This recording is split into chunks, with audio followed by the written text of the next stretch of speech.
Compaoré au four et au moulin en 2017, selon ses propres termes, le ministre de la Sécurité a dressé ce matin le bilan des actions menées par son département au cours de l'année écoulée. L'opinion publique s'attendait à plus de précisions sur l'affaire Auguste Denis Barry. Simon Compaoré n'en dira pas plus que le tribunal militaire de Ouagadougou. Pour l'amélioration de leurs conditions de vie et de travail, les enseignants du public ne démodent pas.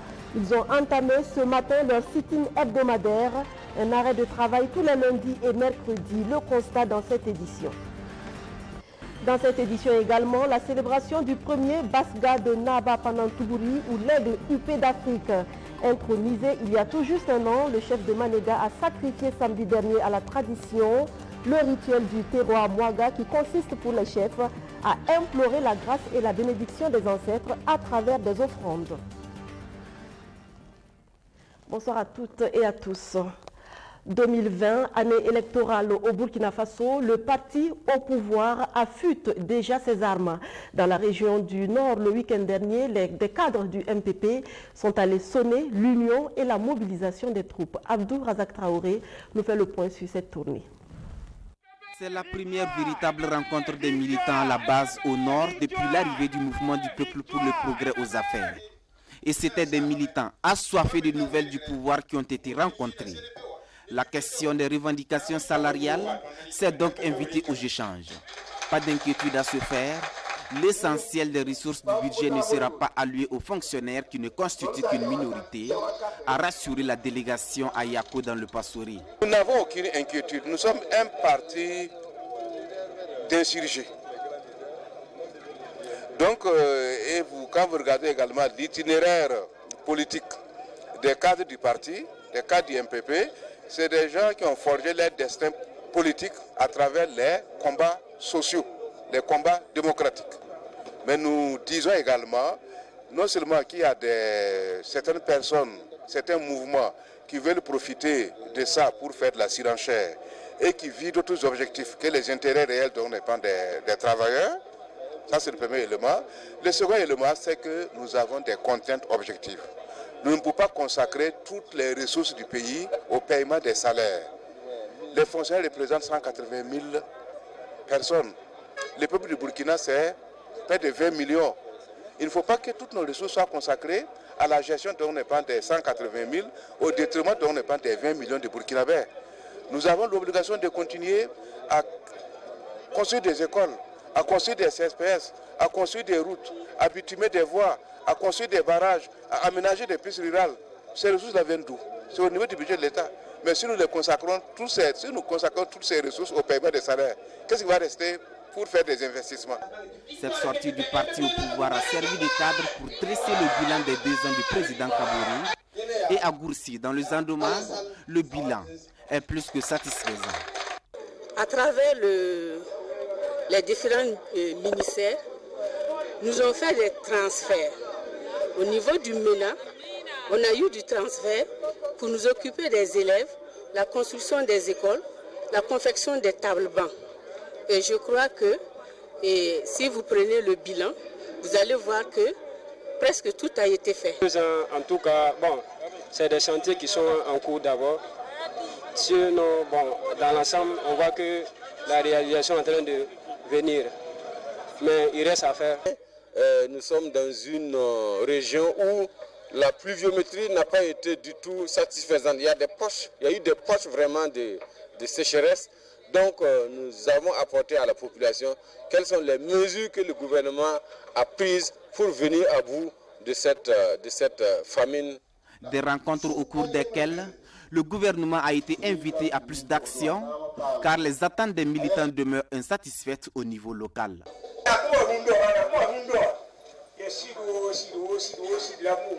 Depuis ce matin, tout ce qu'on dit ici, c'est rien que la vérité. Monsieur le ministre, dites au gouvernement d'être très courageux parce que nous ici, nous sommes très inquiets. Qu'il soit courageux et qu'il dise la vérité à la population. Qu'il arrête de faire de fausses promesses également. Parce que cela n'emmènera le Burkina nulle part. Que le gouvernement travaille davantage et que le gouvernement se réveille.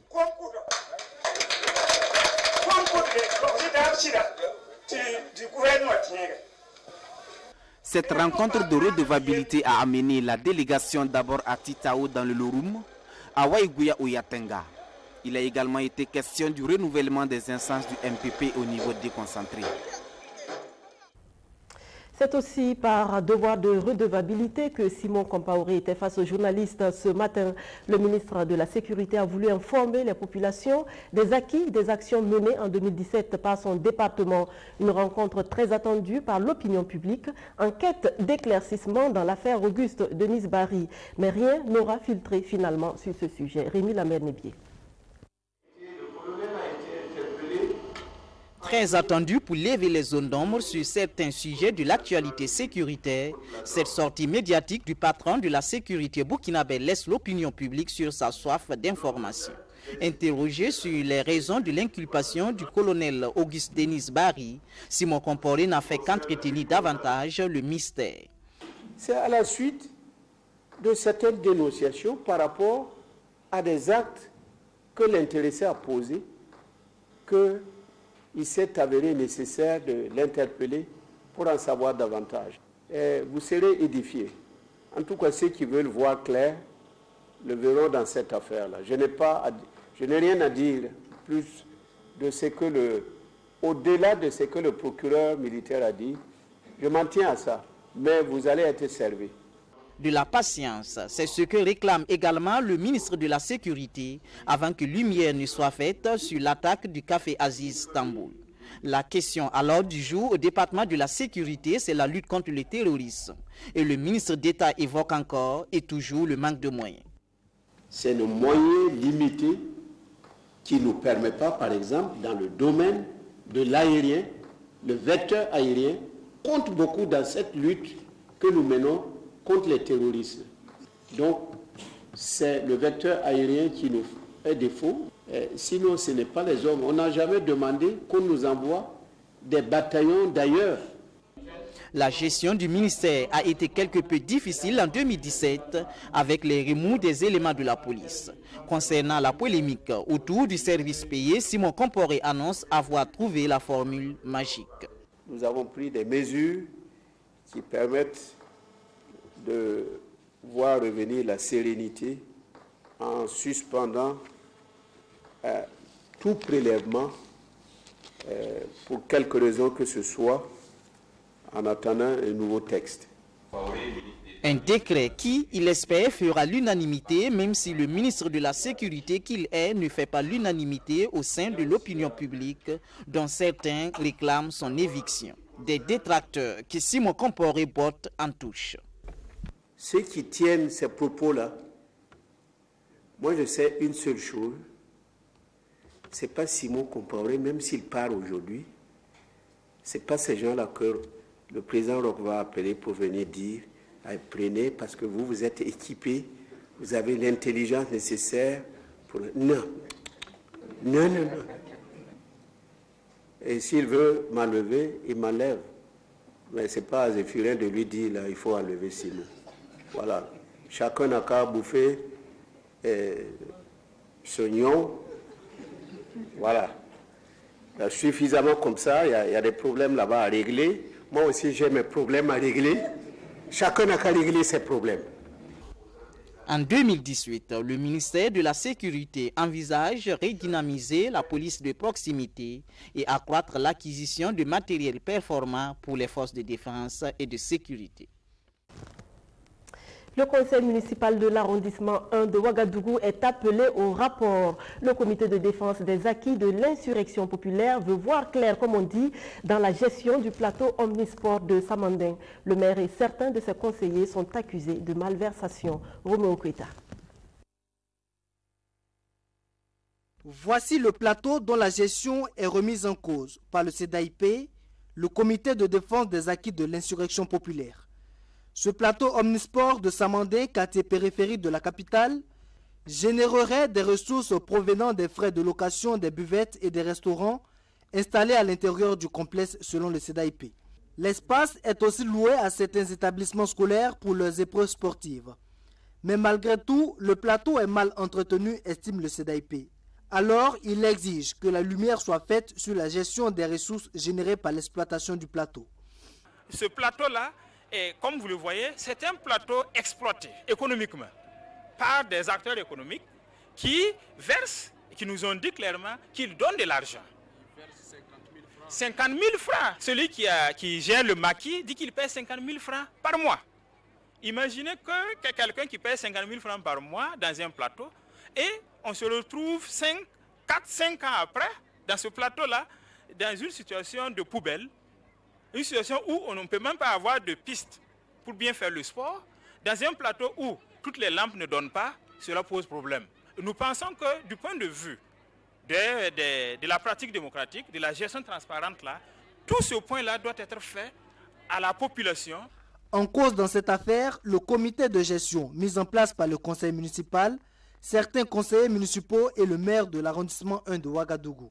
Ils sont accusés d'une gestion opaque des fonds issus de l'exploitation du plateau. Les mises en cause, ce sont les conseillers des 3 partis politiques ici, au secteur 5, Samané, parce que ce sont ces conseillers-là qui se sont assis et chacun a amené son élément pour qu'il constitue le bureau. Le 3e mise en cause dans cette histoire, c'est le maire de l'arrondissement 1, parce que c'est lui qui a signé un arrêté pour reconnaître un comité de gestion qui a été renouvelé dans des conditions antidémocratiques, clientélistes, en toute cachette. Cette association dit être dans son rôle de veille citoyenne. Elle réclame donc la dissolution de l'actuel comité de gestion du plateau en vue de la reprise transparente d'élections devant aboutir à la désignation de nouveaux membres. On en vient à la grogne dans le monde de l'éducation au Burkina Faso. Dans leur lutte pour de meilleures conditions de vie et de travail, les enseignants ont décidé d'observer des sit-ins tous les lundis et mercredis. Mot d'ordre respecté à Ouagadougou pour l'entame du mouvement ce 8 janvier, comme vous le verrez avec Arsène Konditamdi. Lycée Marien Ngouabi de Ouagadougou, il est environ 9h30 et c'est l'oisiveté qui est reine dans les salles de classe. Certains élèves réunis en petits groupes discutent tandis que les autres se baladent dans la cour du lycée. Ce lundi 8 janvier, c'est jour de sit-in comme depuis quelques mois. Les enseignants sont en lutte pour demander une amélioration de leurs conditions de vie et de travail. Vous voyez que tout est paralysé au niveau des classes. Les collègues sont arrêtés. Donc nous attendons 10 heures pour la reprise des cours. Bon, durcissement, mais c'est la continuité de l'action. Depuis octobre, nous sommes dans la logique de la lutte. Et comme il n'y a pas satisfaction, nous sommes toujours dans la continuité de l'action. Du côté des élèves, on s'inquiète de plus en plus. Bon, maintenant les cours là, on débute mal les cours. Les professeurs quand ils viennent pour faire les cours là, bon c'est comme la paresse, nous on travaille pas, on suit pas les cours normalement quoi. On voulait juste savoir si année blanche là ça aura lieu ou pas. C'est notre question aussi au gouvernement quoi. S'ils pouvaient bien nous répondre. Dans cet autre lycée de la capitale burkinabé, même constat. Pas d'enseignants dans les salles de classe, uniquement des élèves. Les enseignants réunis en petits groupes hors des salles discutent en attendant la fin du sitting. Le constat que nous pouvons faire est que le sitting a été bien suivi. Beaucoup de collègues qui n'avaient pas cours au Zenda ce matin, comme nous autres, nous sommes là depuis 7 heures et d'autres 8 heures. Ici, à l'intérieur du Zenda, en tout cas, tout le monde respecte. Peut-être dans les privés où on n'a pas encore fait le point, peut-être nous n'avons pas pu nous rendre dans certains établissements pour faire le constat pour voir si le sitting est respecté ou pas. Les sit-ins des enseignants des établissements publics se tiennent tous les lundis et mercredis de 7h à 10h. 3 mois que cela dure et toujours rien ne se profile à l'horizon. A noter également que la grève des syndicats de l'enseignement et de l'éducation du 9 au 11 janvier 2018 est maintenue. Pendant ce temps, le gouvernement se félicite de ses réalisations dans le secteur de l'éducation en 2017. 2146 classes construites sur 1518 prévues et 5746 diplômés recrutés pour le compte de l'enseignement post-primaire. Des chiffres rapportés par le ministère de l'Éducation nationale et de l'alphabétisation et publiés par nos confrères de l'économiste du Faso. Vous l'aurez compris, c'est le sujet au cœur de notre chronique économie de ce lundi.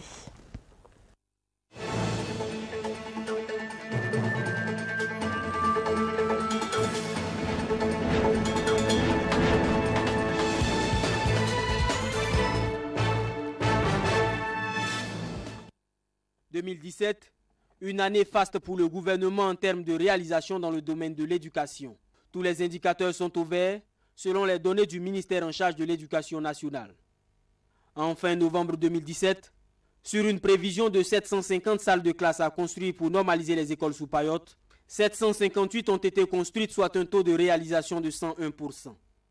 Il y a 4300 et quelques classes sous Payotte, mais on ne peut pas en une année construire 4000.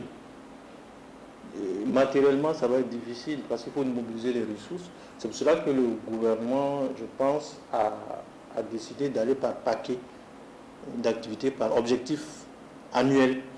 Donc, au-delà de leurs prévisions, ce qui n'est pas mauvais. Ça veut dire déjà qu'il y a 750 écoles qui sont couvertes, qui sont en classe et qui peuvent travailler dans les bonnes conditions. En 2017 toujours, le gouvernement prévoyait la construction de 207 nouveaux collèges du poste primaire et au final, ce sont 247 qui sont sortis de terre. Ajoutez à cela, plus de 5700 diplômés titulaires d'un bac+2 ont été recrutés pour le compte de l'enseignement post-primaire. Le chiffre de 5700, c'est pour seulement, j'allais dire, cette année, moi je pense que c'est beaucoup. Parce que si on regarde les recrutements annuels classiques qu'on fait, je crois qu'il y en a moins. On savait qu'il y a un effort qui a été fait dans ce cadre-là. Mais vous voyez, les besoins de l'école, c'est ça le paradoxe. Chaque année, il y a encore plus d'élèves qui ont besoin d'aller à l'école. Il y a encore de nouvelles classes qu'on doit ouvrir. Le plus faible taux de réalisation en 2017, l'électrification d'établissements d'enseignement public par le système photovoltaïque. Sur une prévision de 200 établissements à électrifier, 140 étaient effectifs en fin novembre 2017, soit un taux de réalisation de 70%. 70, on peut dire que ce n'est pas mauvais, mais le plus important, c'est de voir pourquoi on n'a pas atteint les 100%. Parce que la tendance, si on regarde le tableau du ministère, c'est à 100%. Là, si ce n'est pas à 100%, est-ce que c'est les entreprises qui sont défaillantes? Quels sont les problèmes qui ont eu lieu? Les contrats ont été signés, puis c'est un objectif de 200 établissements. Voilà, il faut voir exactement ce qui n'a pas marché.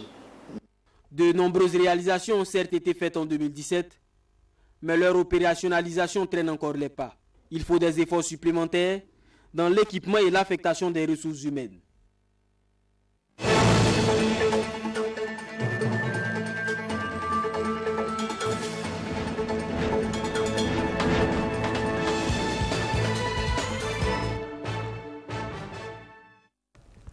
Les acteurs de l'économie nationale demandent le soutien du médiateur du Faso pour la résolution de certains litiges qui les opposent souvent à l'État et aux citoyens. Sous la houlette de la Chambre de commerce et d'industrie du Burkina Faso, ils ont fait hier dimanche le déplacement de la résidence de Saran Sérémé pour lui exposer leurs doléances. Roméo Kweta. Les verres levés pour se souhaiter les meilleurs vœux en cette nouvelle année, mais aussi le signe d'un nouveau partenariat qui débute entre la Chambre de commerce et le médiateur du Faso. Nouvelle année, nouvelle vision. Les deux institutions veulent donner plus de dynamisme à leur collaboration. L'occasion rêvée pour la délégation consulaire de demander le soutien de Saran Sérémé dans la résolution de certains conflits qui minent le monde des affaires. Chez nous, il y a ce qu'on appelle le CAMCO pour les différends entre les opérateurs, mais parfois on n'arrive pas. Il y a également la justice que vous le savez, donc désormais nous allons apporter donc les dossiers qui n'arrivent pas à trouver solution à ces deux niveaux-là à Madame le médiateur de Faso qui a bien voulu accepter pour nous accompagner dans ce sens-là.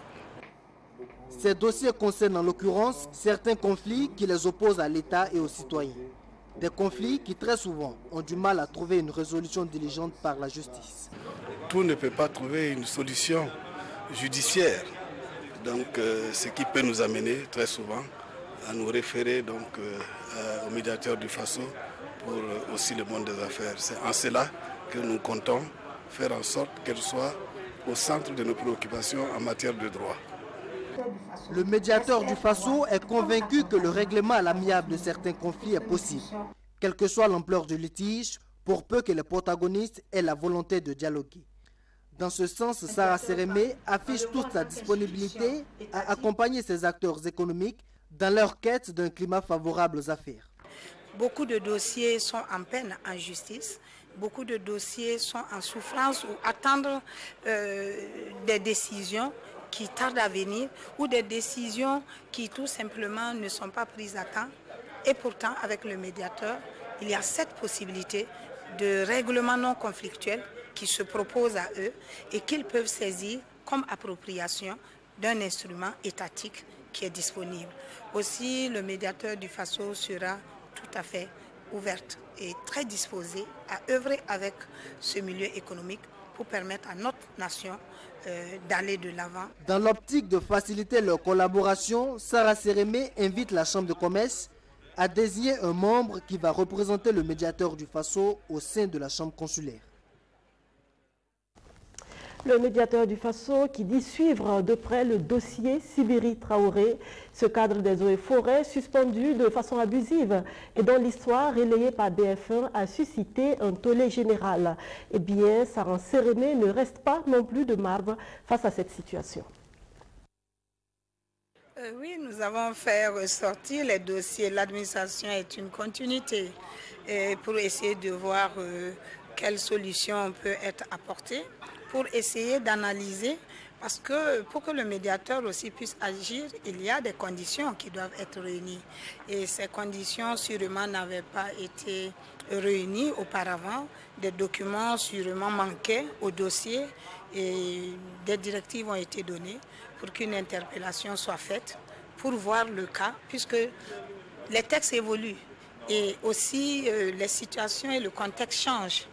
Et quand vous regardez la précarité de certaines personnes par rapport aux services rendus, quel que soit le manque de documents ou les limites en termes de texte, on est obligé, en tenant compte de l'aspect social, d'interpeller l'exécutif pour qu'une solution soit trouvée. Je pense que c'est ce qui va être priorisé pour trouver une solution. Et le ministre a déjà répondu favorablement selon ce que j'ai entendu dire. Donc nous ne ferons que suivre pour voir la diligence de cette action pour l'aider. Parce que véritablement, il est difficile d'avoir servi la nation avec cette force et de voir ces personnes qui ont donné leur vie pour cette même nation vivre dans cette précarité très intense. Ce n'est pas normal. Alpha Bari prépare la venue d'Albert II de Monaco au Burkina Faso. Le prince, qui sera là du 10 au 12 janvier 2018, va visiter, entre autres sites, le centre polyvalent de Lumbila, fruit de la coopération entre la principauté de Monaco et le Burkina Faso. À 3 jours de son arrivée, le ministre des Affaires étrangères est allé hier dimanche sur le chantier constater l'état d'avancement des travaux. Madina Sinou. Dans 3 jours, Albert II, le prince de Monaco, sera sur ce site. Ce site qui abrite le centre polyvalent de Lumbila en chantier. Mais bien avant, c'est le ministre en charge des Affaires étrangères et sa délégation qui sont venus s'enquérir de l'état d'avancement des travaux. Il n'y a rien d'alarmant. Il y a un planning avec les ingénieurs qui travaillent sur le chantier et ce planning indique bien que les quelques jours qui restent vont permettre de tout mettre au point. Et vous savez bien, le Burkina a cette habitude. Je fais confiance aux différentes directions qui travaillent ici, également les différentes directions de la présidence et du ministère des Affaires étrangères qui organisent l'événement. Donc à ce niveau, il n'y a pas de doute. C'est quelque chose de classique pour nous au Burkina. Long de plus de 6 hectares, ce futur centre polyvalent de Lumbila est le fruit de la collaboration entre le Burkina Faso et les principautés de Monaco. Il va servir de cadre d'apprentissage en hôtellerie, en secourisme et en maraîchage. Ça va être un centre de formation et d'application pour des jeunes burkinabés au métier de l'hôtellerie. Il y aura derrière tout le volet Croix-Rouge. Croix-Rouge burkinabé, Croix-Rouge de Monaco, mais aussi Fédération internationale, où ce centre va être un centre de référence pour les premiers secours dans toute la sous-région. Et il y a à droite tout le volet maraîchage et là aussi un partenariat avec des associations locales pour former des groupements d'agriculteurs ici à Lumbila, il y a beaucoup de maraîchage, mais les former à la pratique d'une agriculture biologique en utilisant moins d'intrants chimiques. L'architecture de ce centre se distingue par son originalité, car sa partie principale de 1000 m² est construite avec des conteneurs. Son ouverture officielle pourrait intervenir en juin 2018. Je vous le disais dans les titres, Naba Panantougouri a célébré samedi dernier son premier Basga. C'est ce rituel fait chaque année par les chefs Mossi pour traduire leur reconnaissance aux ancêtres et implorer leur bénédiction et protection. Le film de ce grand rite de saison à Maniga avec Rémi Lambert-Nébier. Il est 13h30 dans la cour royale de Maniga. L'eau de bienvenue est servie aux courtisans, notables et invités qui attendent près d'une heure déjà la sortie du chef.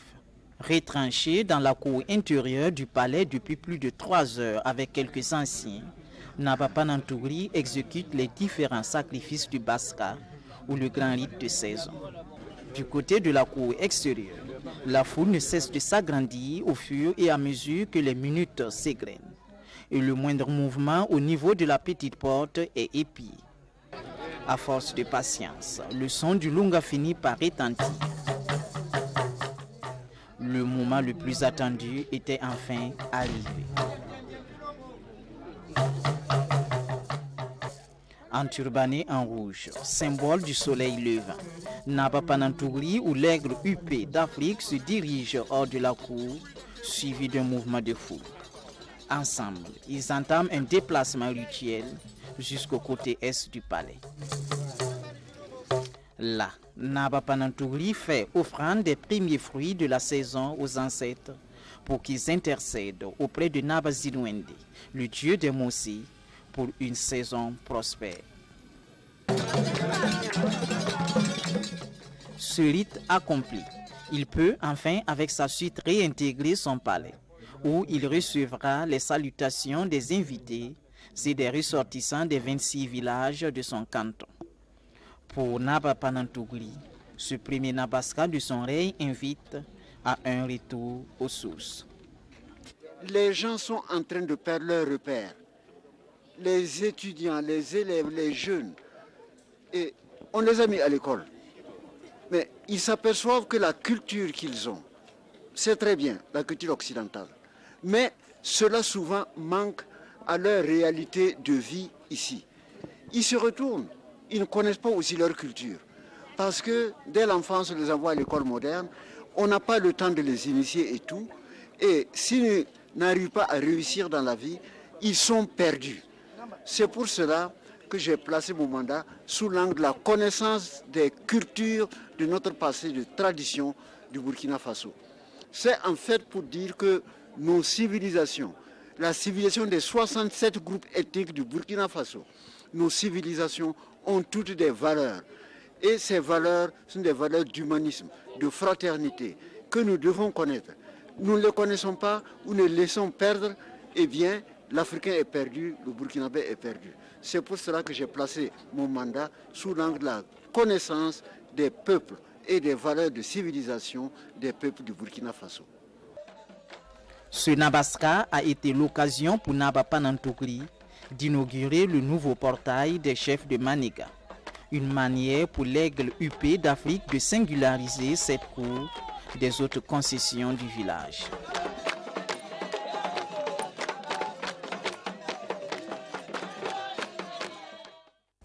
Si vous avez souvent l'impression que votre vie vous échappe, c'est peut-être parce que vous n'utilisez pas à bon escient votre temps.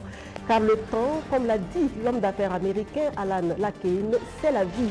Il est aussi irréversible qu'irremplaçable.